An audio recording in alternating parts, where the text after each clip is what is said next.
What's going on, everybody? Welcome to Burning the Red Shirts. First episode in a couple weeks here, but wanted to, now that we're like weeks away from college football season beginning, we wanted to hop back on the mic and chat. I wanted to ask you, Andrew, because there's a little bit of concern for college football props in New Jersey. What are you going to do if that time comes? Like, what's the game plan for when that time comes? So it's more, I would say it's more than a little concern. There's the whole progression of like turning a bill into a law was, it seemed like it was held up by lobbyists that are like pro gambling companies and like employed by sports books and such. Like I was talking to one guy and he's like, he told me for months, like, yeah, he has it held up. And then I got a notification from the, like, you could set up notifications on bills in like the state portal to like get notified if there's movement. And then I woke up like 2 days ago and got a notification that that bill was moving and up for discussion yesterday. So I was like, "Fuck, this isn't good." So I emailed the lobbyist that I've been talking to. He's like, "Yeah, if this like had any like if the prioritization or backing from the sports book, which we probably could have killed it, but like no one cares, so it's just gonna get steamrolled through." And that's what's happening. It's just so now it just becomes a matter of like, what does the timing look like? Uh, I've been following two bills, one college prop related and one like sweepstakes related. Since I'm now like someone in this, like I was so hesitant about like sweepstakes for mad long, but now I've crossed to the dark side a little bit, and it's like totally fine. I thought it was sketchier than it is, but it's been like playing on the exchanges is fun. But that's getting killed in NJ as well, and that's getting killed. It seems like a lot quicker. I pretend like I know what I'm talking about in terms of like bill progression and stuff, but like I really don't. But like just looking at like how the two bills are progressing, the sweepstake one seems like it's like further along, and that one it seems like it's getting killed like quicker. But I don't know like how timeline is for like when bill goes into law and when like it starts getting enforced and stuff like that. But the biggest question is like, are college props dead in New Jersey by the time we kick week 0, or like is it something that like goes into effect like at the start of 2026 or something like that? I don't know. There's no dates associated with it yet, but it's dead. It's just a matter of when. So I don't know. I am trying to put on a positive spin on it personally. Like I kind of think I can like make an internal argument for myself that the like betting, I can still bet in my name on a few sports books, and that I think I could argue that like that kind of the ease with which I can do that to some degree like kind of caps my ceiling. Like my the progression with of my, like how much I'm betting on each prop. Like, oh, it's just log in, see what I can bet, and like click or whatever. And like kind of maybe that kind of limits my scaling to some degree. Whereas now I'm gonna have to like I've spent a lot of the last year networking, working with others, figuring out like kind of who like making friends with and relationships with people. So I'll have to do that potentially like entirely for this year, and like, but like the most difficult part of that will be like so a decent amount of more than a decent amount of like what I'm doing on a weekly basis is just jamming openers, right? Just firing on like shitty numbers when they come out, and now that becomes like all the more challenging, right? It's like because you're like talking to people, you have to play games with telephone, and like so and like nothing nukes account limits harder than that. Going even if like the progression is going from like really not limited at all to like a limit of like for which for me is probably like still reasonable. Like who wants to get limited in any capacity, right? And this is like a pretty easy like red flag for a sports book. Like if you're just jamming bad bad college prop openers.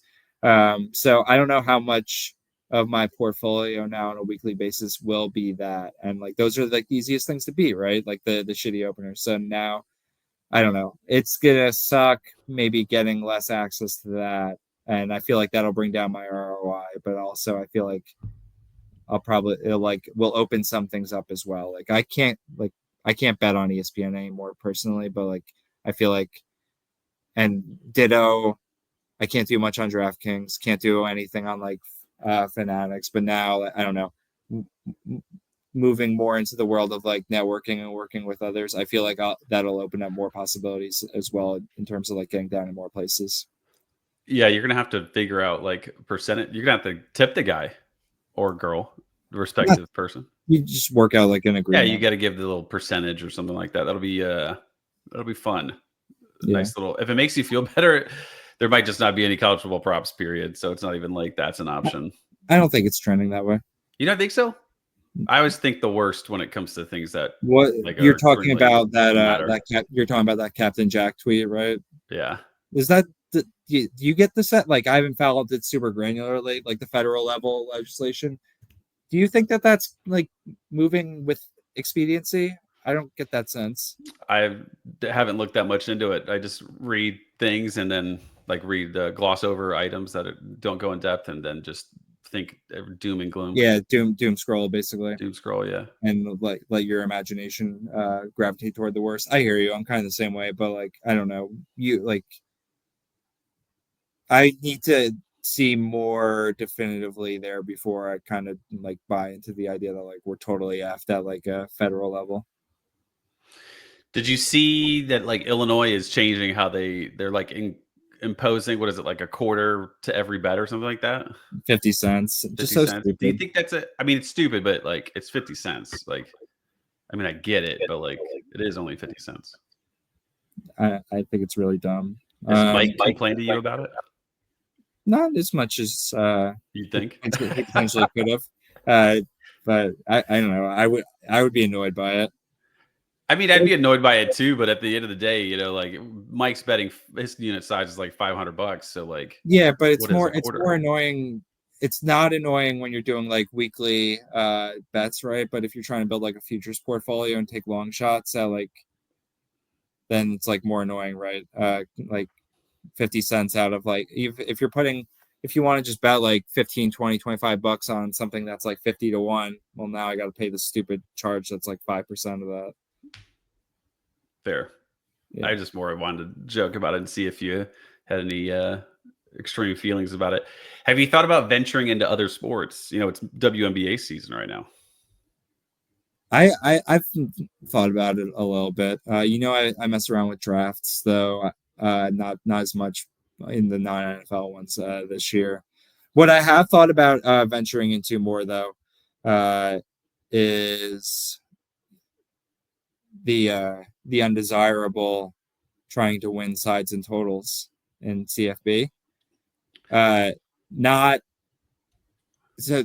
I think that where I could probably be profitable doing it is not week over week, but week 0, week 1, and then bowl season. I think that like those a lot, so much of that stuff is like information driven, right? And in terms of edges and stuff, and then like we've talked about it ad nauseum. I think that as the season progresses, data driven approach, people who are good at that will get their edge. Will maybe not increase um, in a vacuum, but relative to like my approach at least, which is more info driven. Like data driven goes up, info driven goes down in terms of edge. But like week 0, week 1 in bowl season, I did a good amount of sides and total stuff last bowl season and did really well.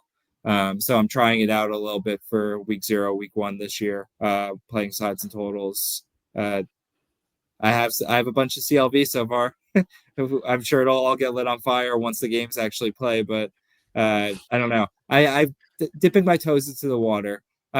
Granted, like just playing week 0, week 1 in bowl season isn't like what is that really doing for you from like a portfolio over the course of year type deal? But I don't know. I'm intrigued to see like if it's something that I could bake into my CFB annual approach. Yeah, I think the vibes are strong for those like 0-1 and bowl stuff. And Yeah. like you can get, I mean, like just for instance, that Marshall before that game got canned, was that Marshall Army?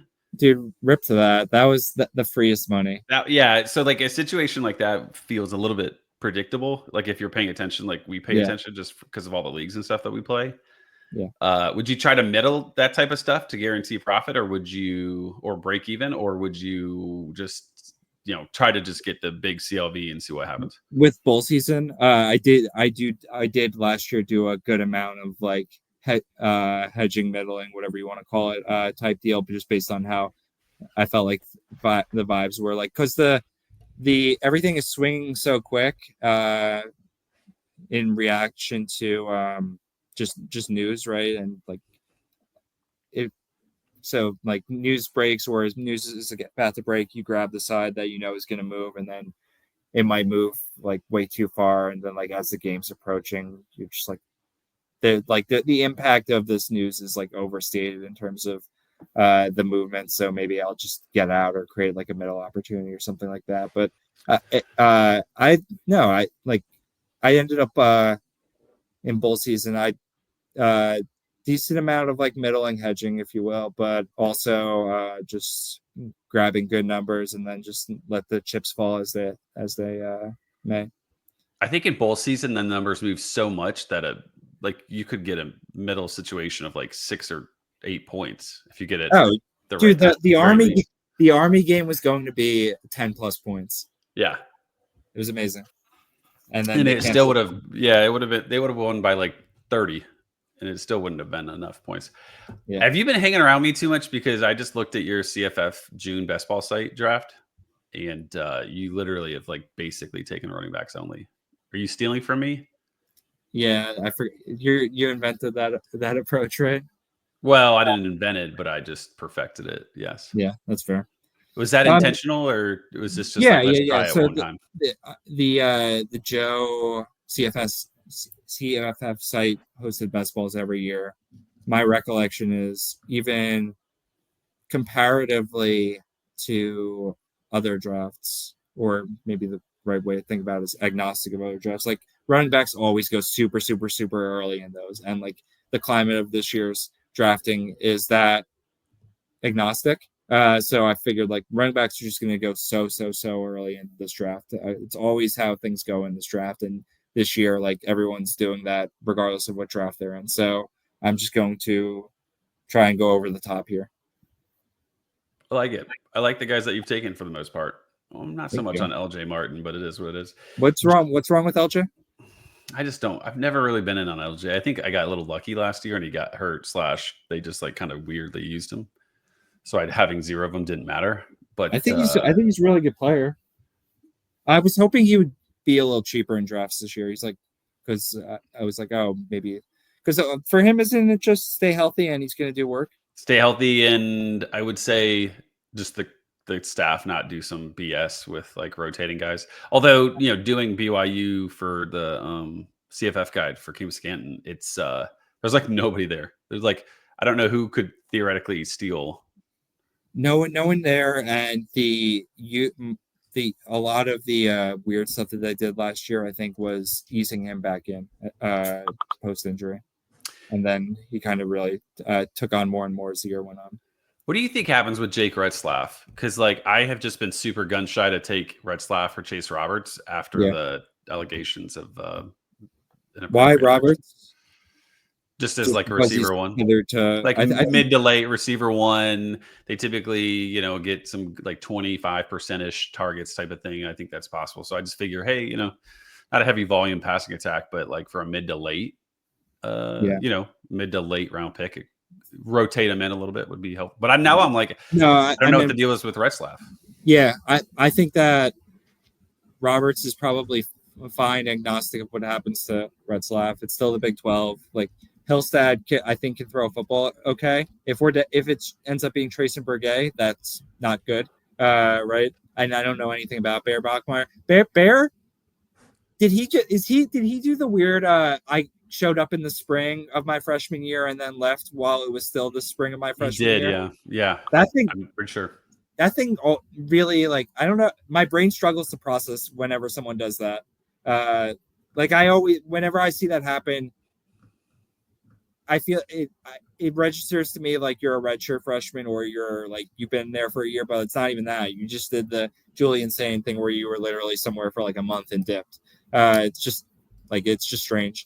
But I think Roberts is probably like I don't know. I wouldn't cross him off. I think I'd still like I haven't drafted him at all, but I don't know if I would correlate his projection too much to Retzlaff. But Retzlaff, I'm like I don't see any reason to take him right now, just because I don't know. It's interesting. I think that there's like a maybe the disconnect is informational, in the sense that so every article you read from like there's like 3 or 4 news outlets I've read that have written about it. Everyone seems more pessimistic than I would expect given the climate of 2025, where money trumps everything. No, like the school will do whatever it needs to get a star player on the field because we're talking about tens of millions of dollars that are at stake here. Everyone is more pessimistic than you would expect. I think that likely correlates to one of two things. One, we're talking BYU honor code just hits different, private institution, right? Where they don't need to necessarily play by the rules of like a public university, where like if the kid can just like go to court and be like, hey, like there's no like put me on the field, you're taking away from my NIL. I have no charge, no conviction against me. Like if you don't play me, I'm like suing you. The Terrence Shannon thing. I don't think that's the case at BYU. Like if they decide like honor code trumps all, like you're not playing type deal. That I think is where a lot of the beat writer hesitation comes from.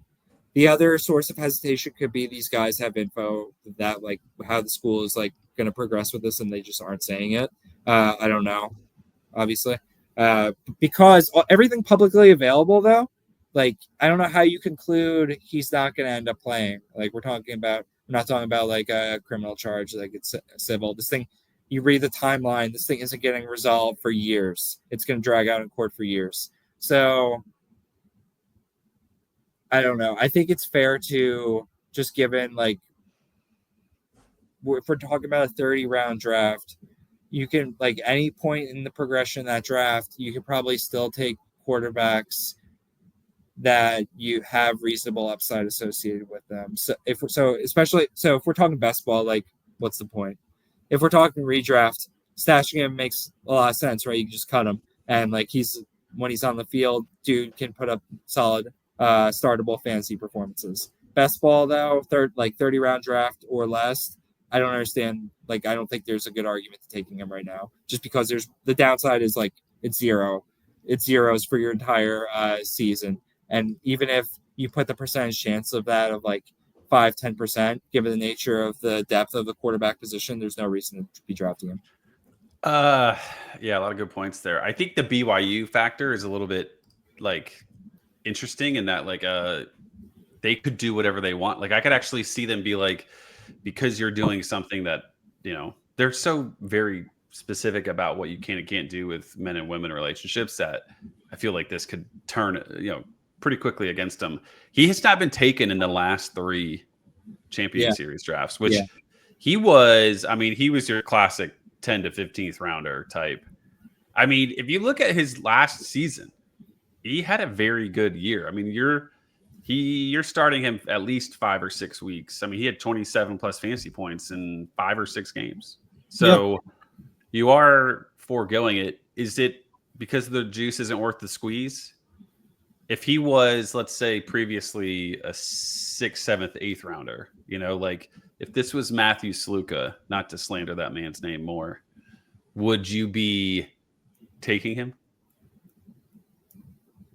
Yeah, maybe, probably. Format is so important. 12-team league versus like if we're doing a big multi-thousand person underdog draft, calculation's very different, right? Then drafting him on your underdog teams is like, okay, maybe I want some of that. But for like our 12-person leagues, like right now, with it being Retzlaff and not Sluka, even though should we get ahead of things on Sluka and start making memes for when every time he like plays well? Like how like the NFT people have that little pump GIF created GIF for him. No, like with Jared's quotes on them. What did you think of Jared? That quote from I think it was CTN 365 or whatever. I haven't listened to the episode. So it was the episode with me, which is funny. And I said, hey, you You get were me on it. on, and things happen. Are you getting destroyed for this too? I am not at all. I mean, I was the one that was like, what's funny is the episode was It's your chasing the fault. natty and not, well, yeah, probably. I probably insinuated a little bit, but he didn't even do that. I mean, honestly, he says it was taken out of context. I don't think it was taken out of context that much by any means, but he wasn't really rude about it. I mean, he basically just said like he's not a good like real quarterback, and he is a better fantasy asset, and like he's back with his old coach, so it makes sense because he's just going to run a lot. Yeah. His negatives to why he brought him up was that I don't know how to rank him because I think he could lose his job. There's all these other guys, and I called him out on it and said like there's no way he's losing his job to Cam Coleman, basically that type of conversation. And he was like, no. Like, I think he's a great fantasy asset quarterback, but he's a bad real quarterback, essentially. And what's funny is somebody had to listen to that and then create the graphic, which is just awesome. I mean, just awesome. So I don't know. What's funny is like people were just talking so much crap on him. Like, who is this guy? Like, this guy needs to shut up. And it was like Jared had zero impact on that graphic being posted unless that's his burner. Like, yeah. So the replies were just hilarious. My favorite was this one guy that thought it was like this attempt to push Purdue propaganda. And I was like, this guy's just a Purdue fan that wants to talk crap. And it was like, where do you get Purdue from? So that was a pretty fun little moment in time. Speaking of draft strategy, did you see what Mike has done in this draft where he basically he didn't take a tight end till the final 4 rounds, and he took a tight end all 4 rounds. So that is how he filled his tight end position. Our latest champion? Yep. No, CF. Yeah, champion. Did he take my dog, Eli Finley? He did not. No? Well, not yet. I mean, he's going to take a 4th tight end. He hasn't taken it yet officially. Who did he take? He's taken Overmeyer from UTSA, Newell from Akron, and Connor from Troy. He's taken those guys I've taken Overmeyer in the past too, but I kind of what about this? What do you think of the idea of taking both UTSA tight ends? I was just going to ask you, like, do you that there was that period in the middle of last season where the one guy Thomas had like props of like 80 yards a game. Do you remember this? I missed that. I must have missed that. It was weird. I don't know anything about any of. There's a third one too, isn't there? I could be wrong, but I haven't drafted any UTSA tight ends yet, just because they're both back. I don't know how to feel about any of them. I don't know anything about their characteristics. I've never really watched them. They both get used, and I my only concern would be like, is one of them not going to be used as much because maybe their receiver room is healthier this time around? But in my head, I'm like, I've done it before where I took Thomas and Overmeyer, and my thought was, let me just try to. I think one of them will have a good week each week. I just don't know which one, so let me just take both. Yeah, but I don't know. I don't think I don't disagree with Mike's attempt at filling the tight end position with the last 4. His reasoning was like, I missed the big ones, and I didn't feel like just taking one just to take one in the middle rounds, which I think is very valid. I was late on taking tight ends as well until the 16th, 17th round. So I kind of went with the approach of just taking guys. I took Terrence Carter and Tanner Koziel. Can you keep Dorian Fleming and Terrence Carter straight? Because I never can. I can, because I never take Dorian Fleming. Okay. Yeah, I haven't. Which one's on? One of them's on Maryland and one's on Texas Tech now, right? Yeah, Fleming is on Maryland. I actually could guarantee you I know which tight end that Mike's taking, and it's going to be Camden Overton, the Georgia State tight end. Yeah. Just watch out. He's been taking him recently. I'm I don't know how you can feel. I guess the idea would be feeling decent about the Georgia State passing game because last year it worked, but like they bring back VO, right? Who sucks at quarterback. And then behind him is the dude who was like 3rd string at Texas Tech, and they tried to convince us was going to be ahead of Will Hammond. I don't think he could throw. Jake Strong, wasn't it? No, it was Cam Brown. Yep. Yeah, I like a lot of the things about the progression and trending of that program, but I, I don't know. I haven't drafted any Ted Hurst. I don't want to speculate on tight end just because I feel like they're a threat away from the passing game just becoming a total nightmare. Like Vio got benched last year, I think multiple times. He didn't play a full season. Yeah. Yeah. He's not even draftable, obviously, in No. best balls. I think I would take Jake Retzlaff and hope that he doesn't get suspended over that. Yeah. So, I don't know. What do we got going on here? What we think next week we'll be drafting best balls on Underdog? I'm not. My sources are all just knocking out, telling you guys to bother them. I would like to think so, right? I would like something positive. Right now, it just feels like it's just bad news about the legislative world or whatever. So let's get some good news on there, and let's just start lighting money on fire. I will say I need a little bit of juice and action. Like this has become these best ball drafts have become on Fantrax have become a little bit not as exciting as they were in April, not surprisingly. Yeah, for sure. So I'm looking forward to Underdog happening. I think it's going to happen in the next week or two, but wouldn't it be nice to be drafting them on July 4th weekend? Amazing. Last year, July 4th, we got season-long props at Canby Books, so like bet rubbers and stuff like that. I wonder if that pattern happens again this year. I'll be in a legal betting state on July 4th weekend, so hopefully I get something to bet on.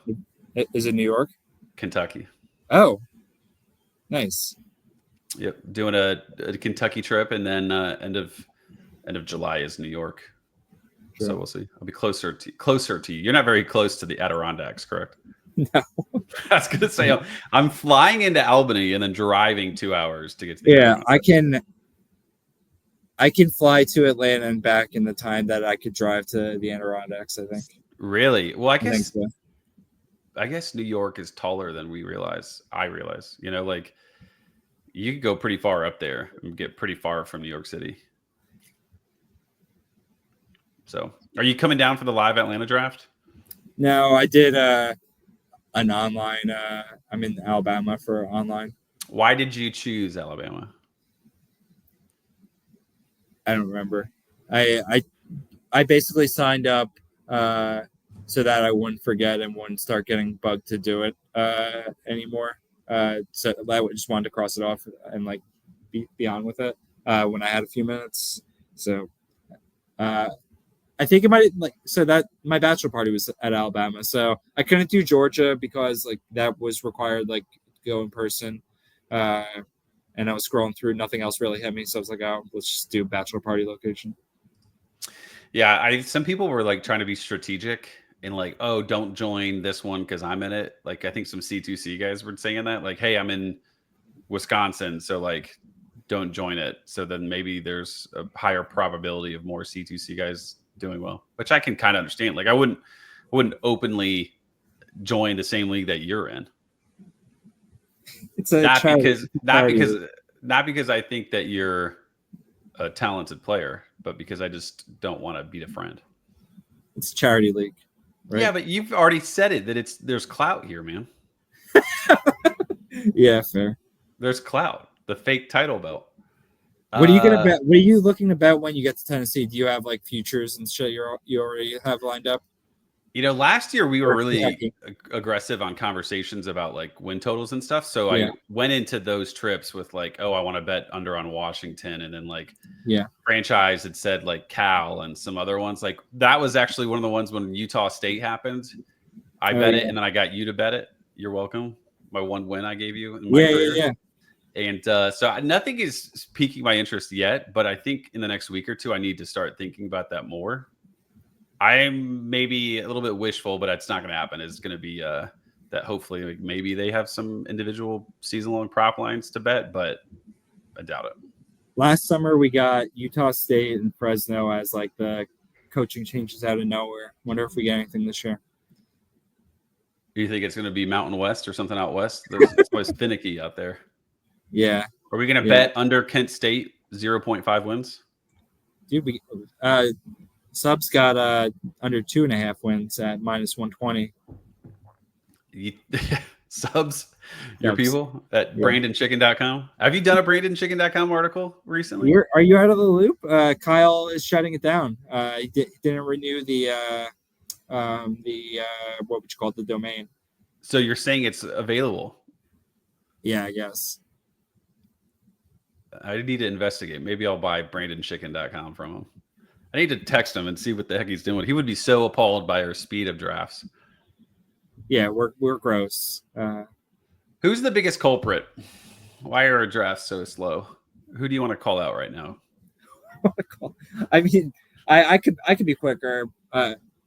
No, I like to think that no matter what, I'm always kind of in the middle, which is a decent place to be for something like this. But can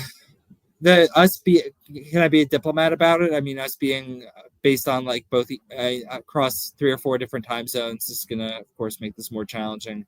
At night, like, dude, I'm not drafting past like 10 p.m., 11 p.m., 12 p.m. Like, I'll get my brain going to that kind of mode once games start, and then I'm up to 2 a.m. for the West Coast games or whatever. But right now, it's still like kids go to bed. Let's read a book, maybe have an old fashioned or two, and then knock out between like 10 and 11 type deal.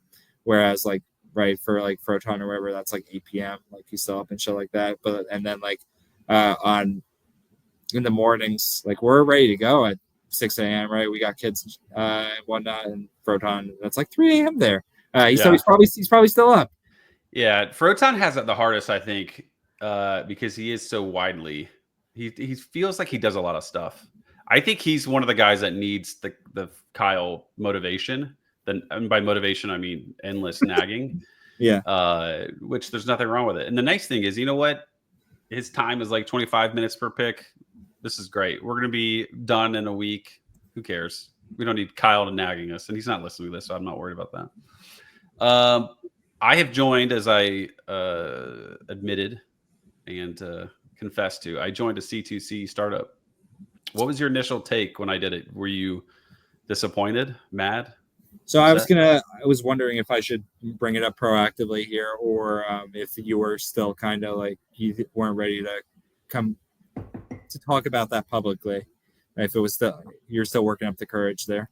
I think we've all kind of been there where we just do something on impulse because like a league where the drafts can be fun, knowing that we're not paying for. We're out by the start of year 2, which I assume is where you're heading with this.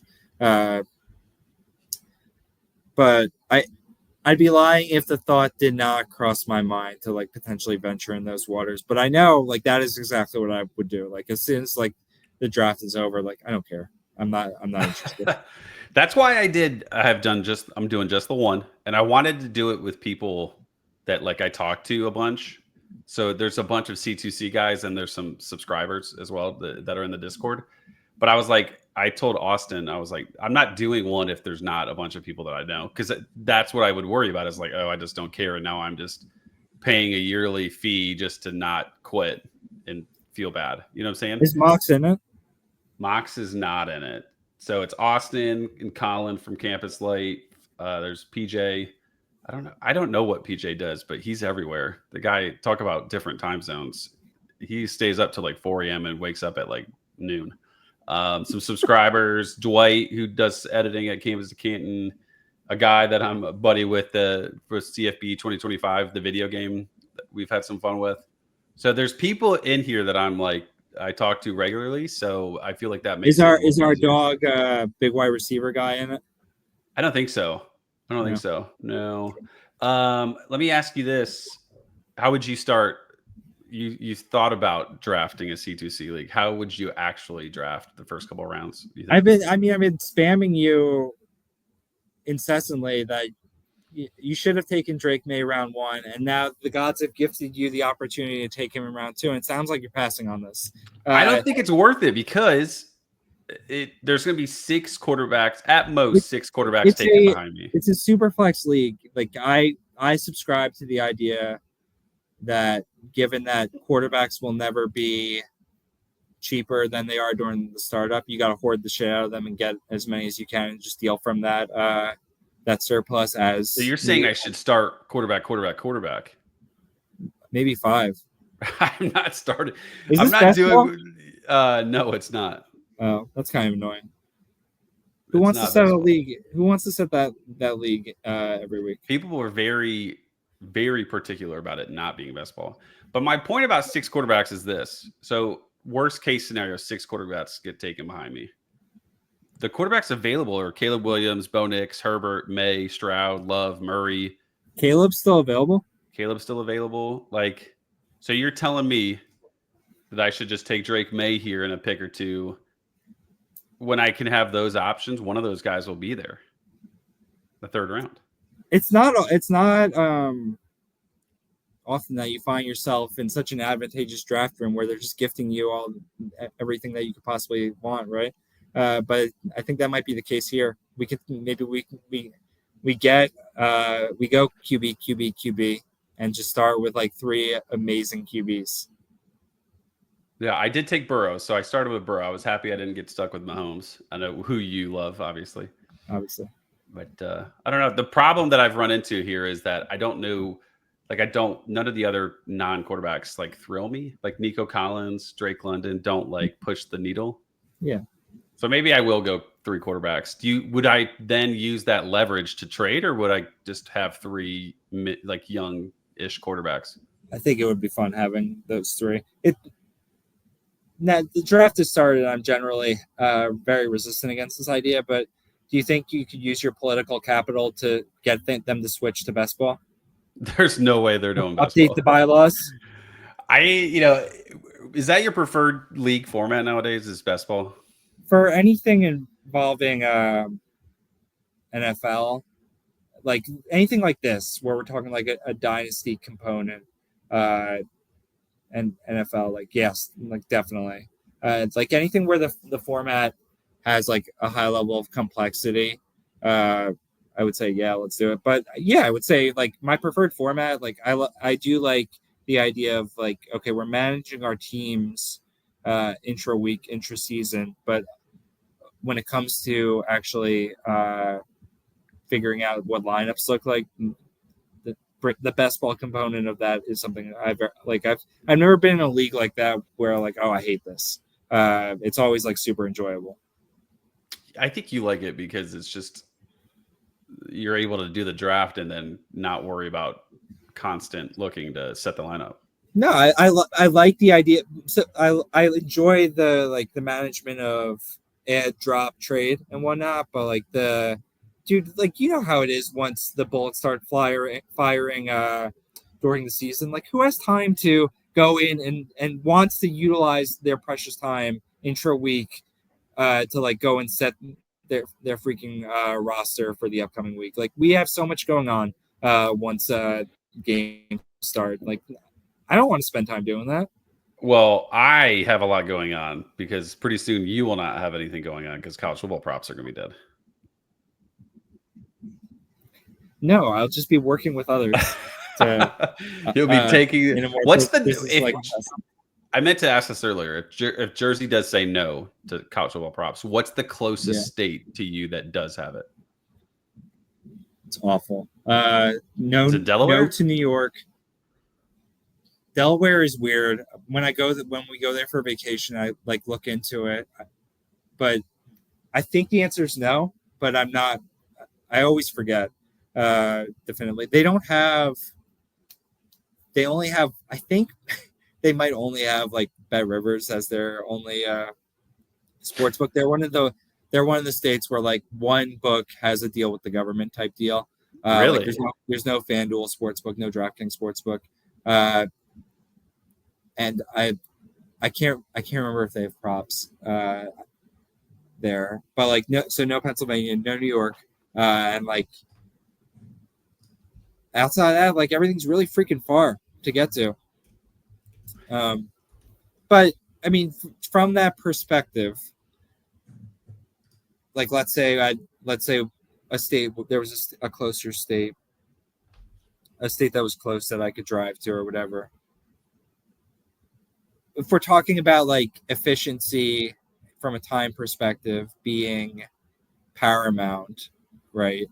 Like, is it really gonna be quicker for me to freaking drive somewhere than just like figure out the legit like the idea is to have all my logistical arrangements largely set up in advance of the season. Like working with person A, they have access to like these books or whatever. Person B, these books. Does the process of actually kicking the tires on that to like get a bet down, is that quicker than like me driving myself to wherever, right? Well, Probably I not. don't. It just depends on the closest state. I haven't gotten a good idea. I don't know what the closest state It's is. I don't dude, know we're the talking time. hours, Are we talking 2 hours or like 5 hours? more like 5. Yeah, I think it's so Virginia does not.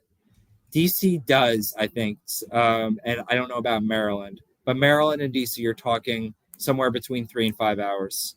isn't DC's Pennsylvania they don't have CFP props.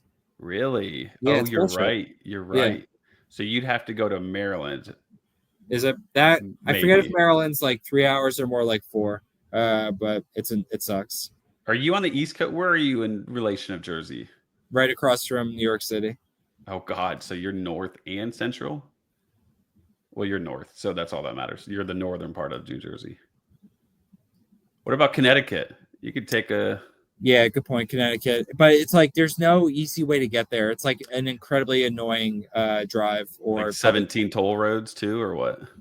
I think you can get there between 2 and 3 hours. So that's probably my quickest. But like it's not even so you're driving through New York City, Manhattan, and like I do well in city driving in a city that I am acclimated with. Like so I drive around Jersey City where I live totally fine because I know all the roads, I know the traffic patterns, stuff like that. It's like it's not stressful. But like you put me in Manhattan, I am going to be like if you dropped me in a customer setting and I didn't have any knowledge of like what the product or customer I was talking about. Just like I don't know. I'm a strong believer that like for almost all of us, public speaking skills draw from experience and requisite knowledge in the subject matter more than anything else, and confidence. But confidence comes from those first two things. So you drop me in Manhattan, it's like dropping me into a public speaking thing where I have no idea what I'm talking about, and like I would not do well in there. And Manhattan, driving through Manhattan is required, as best I could tell, pretty much required to get to Connecticut. So I would not love the idea of having to do that. Granted, it would probably get easier over time, but we're still talking 2+ hours driving to Connecticut. It is something I considered at some point last year, I think, where because they have prize picks and there was like some I want or I think I wanted to bet like a Rutgers game prop and I can't do that in Jersey. But then public transportation to Connecticut, it could be worse. It's like it's annoying. It's basically like get to Grand Central, which is like walk to the light rail above ground trolley in Jersey City. Take that to the subway that connects Jersey and New York. Then take the subway to Grand Central Terminal in New York, and then take the train from there to Connecticut. So I don't know. Shit sucks. The whole multiple train thing is like a total northeastern thing that I would totally avoid. So Maryland and Virginia do not have college football or college props. So it's based Connecticut's the answer. The only negative cut to Connecticut and Delaware is you cannot bet in state schools. So you can't bet the Blue Hens or whatever they're So called. Delaware does have it. They do, yeah.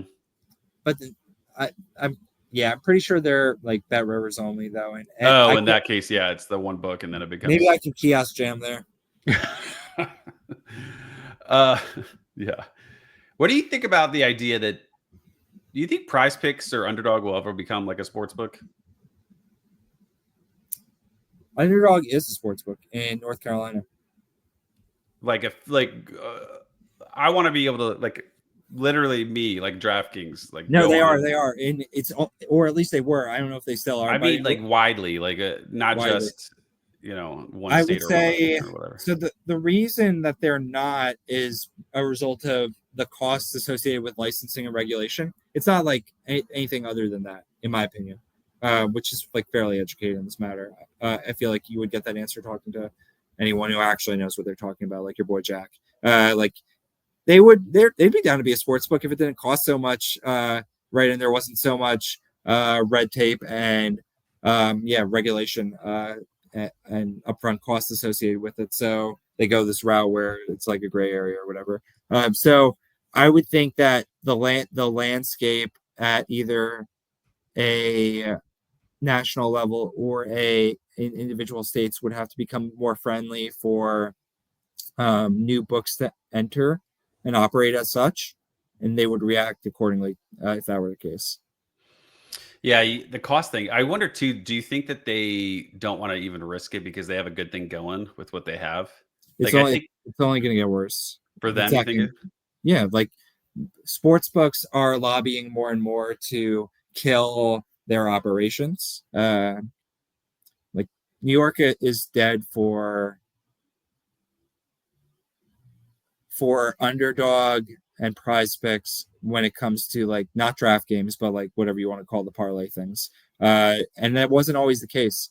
It's changed like lots of times in New York, but there was like a decent amount of time, multiple years, where you could do the pick-up games or whatever, the parlay games, parlay bets, whatever. And you could, I don't think you could ever do it for college, but you could do it for other sports. And then sports books lobbied, and New York put some law in place that killed that. And they're trying sport like similar to how the NCAA is lobbying state by state to kill college props. Like sports books are lobbying to kill underdog and prize picks and those sort of games at the individual state levels. Yeah, I forgot about the fact that there's no reason for sports books to want them around. I know it sucks. Like Good no luck. one wants no one wants competition. Did they?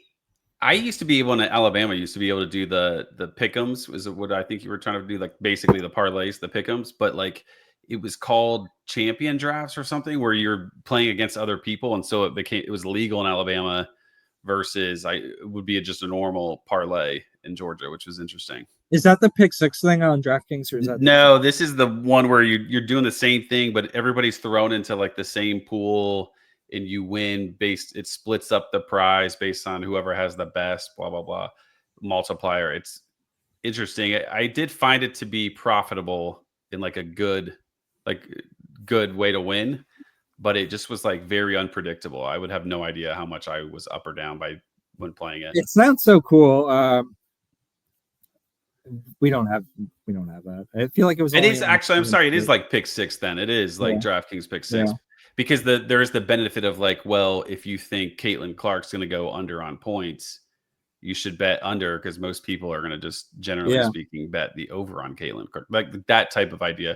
But we did some light research on it, Galen and I, and it's not as like it was not as chalky as you'd think. Like people didn't bet as egregiously as you would think.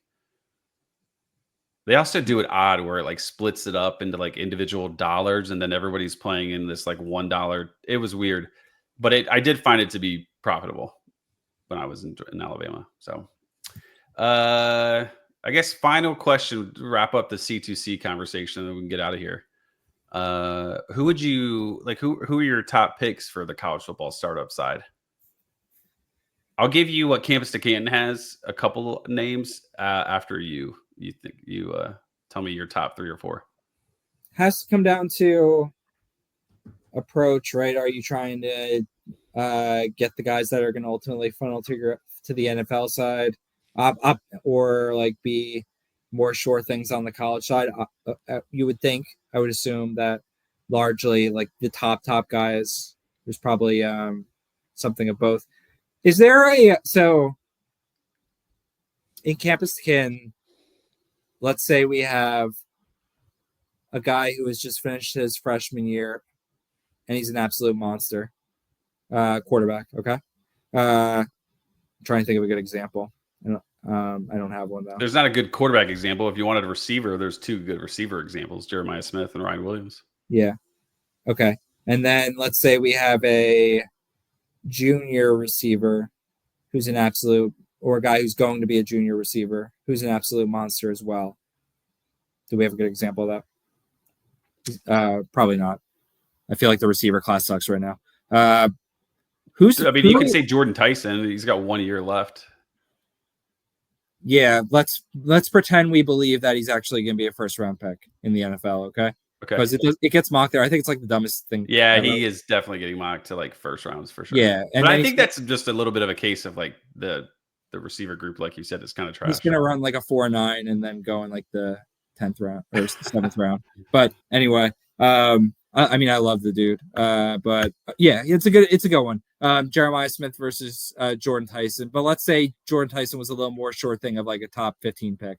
Who would go higher in Campus to Can? Is the prioritization based on like, oh, this guy is going to be a first round pick in the NFL and be an asset to my college team now for this year and NFL team in the future, or is it better to have like Ryan Williams, who I'm gonna get like 2 more years of college? I get more for him out of college, and he's like, we think he's still gonna be amazing in the NFL. That Williams and Smith would go higher. There's what? Those are the top 2 picks in like these startups. But I think that could be related to like there being no amazing upperclassmen receivers, like no true. Like what if Ryan Williams? Let's just say this: what if Ryan Williams was a junior, and then you have a clone of Ryan Williams that is coming out of his freshman year? Who goes higher? Well, I think it's not as crazy as you think because there's the pots for college and NFL are the same typically, and so when there's not really a concern of like winning one versus the other, like they're both the same. Yeah, they used to not be. Yeah, but which is a great change. I think the difference there is that you can find it. Like you look at these supplemental drafts and like who goes later in these things, and like superstars go like Easton Messer will go like 15th round. Like why wouldn't you just take the guy that's gonna? You can replace college production pretty easily. I see. So there is a little bit of let me get the guy that's going to go to the NFL first. But I think like in the case of Jeremiah Smith and Ryan Williams, they're going to be incredible in college, and they're projected to be first round picks when they do go. So you're still getting great production that's more of a surefire, and then they get to go to the NFL and you benefit.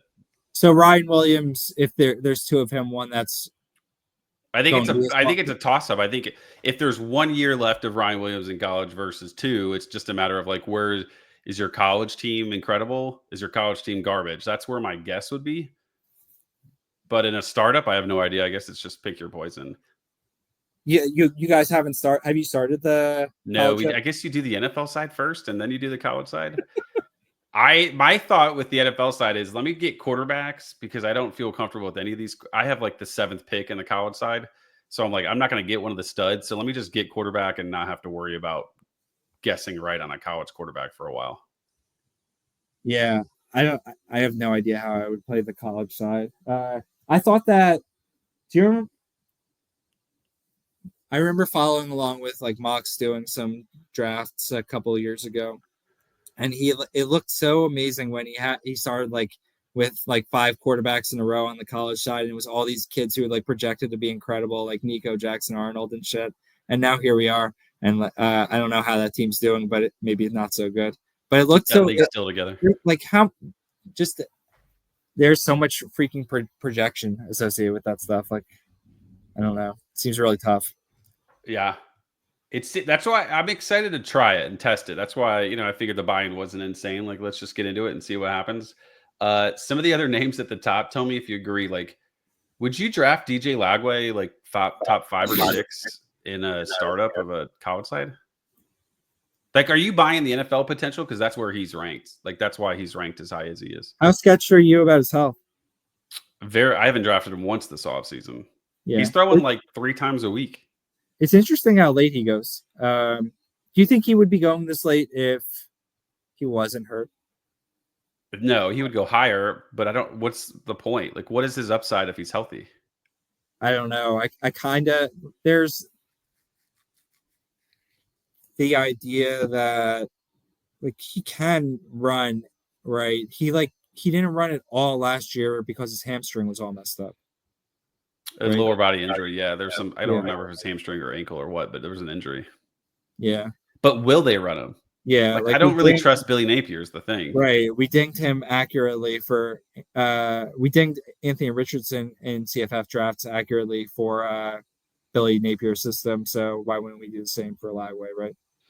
And yeah, Lagway to me is obviously a better passer, less of a runner. I don't know. Is Lagway going to go 3 overall in the NFL draft? I don't. Wouldn't that be something? I don't know. I'm not buying Lagway, and I'll let whoever take Lagway Yeah. because I don't see college football production, and then I just am very skeptical on NFL side. But like Yeah. some of these names at the top, I mean, the quarterback class is kind of whack, to be honest. Like Bryce Underwood, Lagway, Keelan Russell, Nussmeyer, Lenore Stellars. Like, do any of those names really pop out at you as like How late in round or how early in round one do you think Alejado goes? Alejado will go like round 30? Would you actually? This was a good. I think this is a funny, invalid point on campus life that was made. I think it was Colin that said there's the guy he's most comfortable saying will be at the same school for all 4 years as Micah Alejado. Would you say that's an accurate statement? Yeah, we've said similar stuff on here. I feel like, or at least I've thought in my head as much. I would agree with that. Though one hesitation that I have is like the dude already left the island for high school. Maybe he could again, Valid. but like it's very easy to craft an argument for like he's not leaving after his true June after his third year in school. He's almost like 98%, 99% not leaving college after his fourth year in school. Like we have 4 more years of him as potentially the Hawaii starter. It's amazing. You were going to reach on Micah Alejado for 4 more years. Yeah. Does that excite you? Does that give you a tingle? My new Chandler Morris. Who you took to, I think, recently. Yeah, that is an interesting because he's so tiny, he ain't going pro. Yeah. The question becomes who takes him from the mainland. And would you see a Power 4 conference take him? I'm sure I don't have to tell you that Rollo is back in the good graces of the institutions of the collegiate institutions of America, right? He is in some supporting role at Cal Berkeley. Probably even without his presence, maybe the most what's the right word? Not dynamic, something where like a bomb could go off at any time. Explosive, yes. Most explosive coaching or just the administrative rooms or whatever in America. You've got so many insane dynamics going on there. Wilcox kind of seems like a real prickly guy who's like he's getting canned after this year, right? And then you've got Harsin as the OC. Like we don't. I know Zach would be stoked if we talked about Harsin gave him his requisite 15 minutes on BTR, but we'll pass for now. And the Ron Rivera dynamic is amazing as well. I guess Rivera, like maybe not exactly as much, but he got the AD canned, and now he runs the show, which is so funny because he falls so squarely into the bucket of NFL washouts who just took this job as like I don't know if golden parachute's the right word, but like a retirement gig to where you just use your gravitas to cosplay general manager for a college football team. So he's in one of those buckets. It was interesting seeing, I forget who did it recently. I think it was an athletic guy try to bucket all the different, I think it was on 3 actually, try to bucket the different presences or personalities of general managers in collegiate institutions. And the NFL washout cosplaying as general manager while he collects 6 or 7 figures and steals from the school while not actually doing anything of value wasn't directly one of the buckets. He had like a little nicer term for it, but and then you got Rollo just chilling there in an offensive supporting role, but it's supporting role feels weird for him. Just the name of his role. Well, I think the way you can see this playing out, right, is does this for this year. Obviously, Wilcox is canned after this year. He slides right into a head coaching job. probably OC next, right? Probably I would guess Power Four OC, but maybe G5, and then after he re-breaks out the run and shoot for a year, puts up top 25 offensive type numbers, then we're back, and we're talking about a head coaching gig. And then he brings over the native son from Hawaii, given his Hawaii roots, to wherever he ends up. So I think in that scenario, right, 2 more years of Micah at Hawaii before Rolo kind of pulls him into wherever he winds up as head coach. I think there's no better spot to end than on Micah Alejado to Nick Rolo discussion. I don't know how we got here, but we did. Thanks everybody for listening and checking out BTR Burning the Red Shirt. Hopefully we'll be back next week after. I have kids swim lessons. It's the absolute time suck in the mornings. It is what it is. But we'll talk soon. Happy drafting, and go Micah Alejado.